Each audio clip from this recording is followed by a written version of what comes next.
നമസ്കാരം, ട്രൂ ടിവിയിലേക്ക് സ്വാഗതം.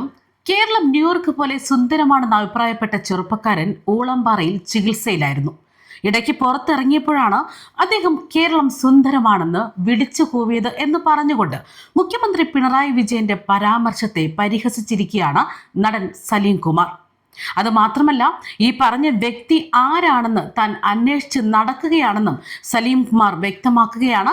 പ്രതിപക്ഷ നേതാവ് വി ഡി സതീശന്റെ തെരഞ്ഞെടുപ്പ് കമ്മിറ്റി ഓഫീസ് ഉദ്ഘാടനം ചെയ്തതിന് പിന്നാലെയാണ് അദ്ദേഹം മുഖ്യമന്ത്രി പിണറായി വിജയന്റെ ഈ പരാമർശത്തെ വാരിയലക്കി സംസാരിച്ചിരിക്കുന്നത്.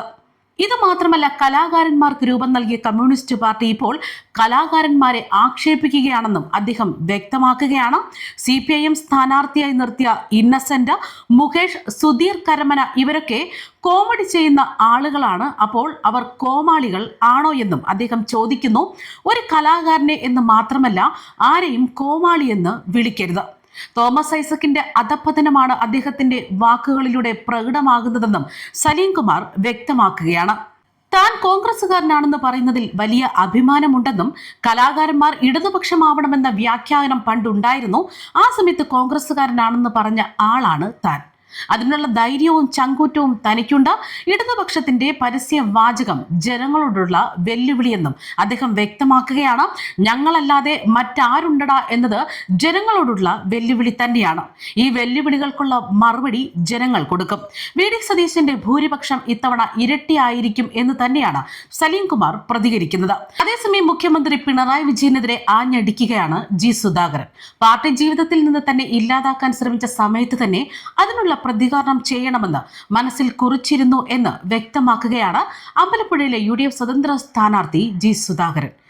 അമ്പലപ്പുഴ സ്വതന്ത്ര സ്ഥാനാർത്ഥിയായിട്ടാണ് അദ്ദേഹം ഇപ്പോൾ എത്തുന്നത്. പറഞ്ഞു കേട്ടതുപോലെയല്ല കോൺഗ്രസ് എന്നും അദ്ദേഹം പറയുകയാണ്. നല്ല സംസ്കാരവും പക്വതയും ബുദ്ധിയും നിസ്വാർത്ഥതയുമുള്ള ഒരു പാർട്ടിയാണ് കോൺഗ്രസ്. ബുദ്ധിശൂന്യതയും അഹങ്കാരവും തെറ്റായ പ്രവർത്തനങ്ങളുമാണ് CPMനുള്ളതെന്നും അദ്ദേഹം വ്യക്തമാക്കുന്നു. അവർക്ക് ജനഹൃദയം കീഴടക്കാനാകില്ല എന്നും സുധാകരൻ പറയുകയാണ്. LDFനും CPMനും തനിക്കുണ്ടായ അനുഭവത്തിന്റെ നാൾ വഴി മനസ്സിലായിട്ടില്ല. മാസങ്ങൾക്ക് മുൻപ് നടന്ന ഗൂഢാലോചനയാണ് ഇതെന്ന് മുഖ്യമന്ത്രി ആരോപിക്കുന്നത്. അംഗത്വം പുതുക്കാത്തത് കഴിഞ്ഞ മാസം മാത്രമാണ്. വളരെ അച്ചടക്കത്തോടെയാണ് താൻ പ്രവർത്തിച്ചു വന്നത്. കോൺഗ്രസിൽ ചേരാൻ 6 മാസം എടുക്കേണ്ടതില്ല എന്നും അദ്ദേഹം കൂട്ടിച്ചേർക്കുന്നു. അത് മാത്രമല്ല, ജാതിമത വ്യത്യാസമില്ലാതെ അമ്പലപ്പുഴക്കാർ തനിക്ക് വോട്ട് ചെയ്യും. ആലപ്പുഴ CPMൽ ചെറുപ്പക്കാർ പോലും നേരെ ചൊവ്വേ വരുന്നില്ല എന്നും അദ്ദേഹം ചൂണ്ടിക്കാട്ടുകയാണ്. കഞ്ചാവ് അടിക്കുന്നവർ ചെങ്കടിയുമായി നടക്കുന്നു. വളരെ പാവമായ താൻ സ്ഥാനാർത്ഥിത്വം പ്രഖ്യാപിച്ചപ്പോൾ അനുകമ്പ കാട്ടിയവരാണ് കോൺഗ്രസ്. വിജയരാഘവന് യോജിക്കുക പരാജയരാഘവൻ എന്ന പേരാണ്. അദ്ദേഹം എവിടെ പ്രസംഗിക്കുന്നോ അവിടെ പാർട്ടി തോറ്റുപോകും. ബ്രാഞ്ചിൽ ഇരിക്കാൻ പോലും യോഗ്യതയില്ലാത്ത അദ്ദേഹമാണ് PBയിലുള്ളത്.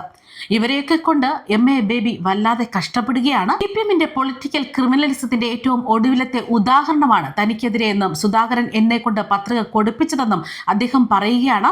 അതായത് 90,000 വോട്ട് നേടി താൻ അമ്പലപ്പുഴയിൽ ചരിത്ര വിജയം നേടും എന്ന് തന്നെയാണ് അദ്ദേഹം പറയുന്നത്.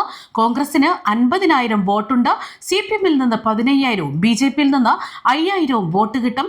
നിഷ്പക്ഷരായ 25,000 പേരുടെ വോട്ടും തനിക്ക് കിട്ടുമെന്നാണ് സുധാകരൻ വ്യക്തമാക്കുന്നത്.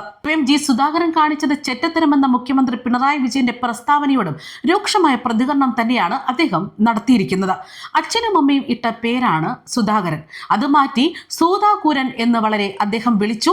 ബഹുമാന്യ മുഖ്യമന്ത്രി എനിക്ക് പുതിയൊരു പേരിട്ടു, ചെറ്റ. ഏറ്റവും പാവപ്പെട്ടവൻ താമസിക്കുന്ന ചെറ്റപ്പുരയിൽ താമസിക്കുന്നവരെയാണ് അപമാനിച്ചിരിക്കുന്നത്. പോടാ ചെറ്റ എന്ന മറ്റൊരു പ്രയോഗമുണ്ട്. നാനാർത്ഥങ്ങൾ ഉള്ളതാണ് ഭാഷ. ഭാഷയുടെ അർത്ഥാന്തരങ്ങൾ മനസ്സിലാക്കാതെയാണ് മുഖ്യമന്ത്രി ഈ പദം ഉപയോഗിച്ചിരിക്കുന്നത്. സംസാരിക്കുമ്പോൾ സൂക്ഷിക്കണം. എല്ലാ വിഭാഗവും ജനങ്ങളും താമസിക്കുന്ന കേരളത്തിൽ ഇങ്ങനൊരു പ്രയോഗം നടത്താൻ പാടില്ല എന്നാണ് സുധാകരൻ കൂട്ടിച്ചേർക്കുന്നത്. News desk, true TV.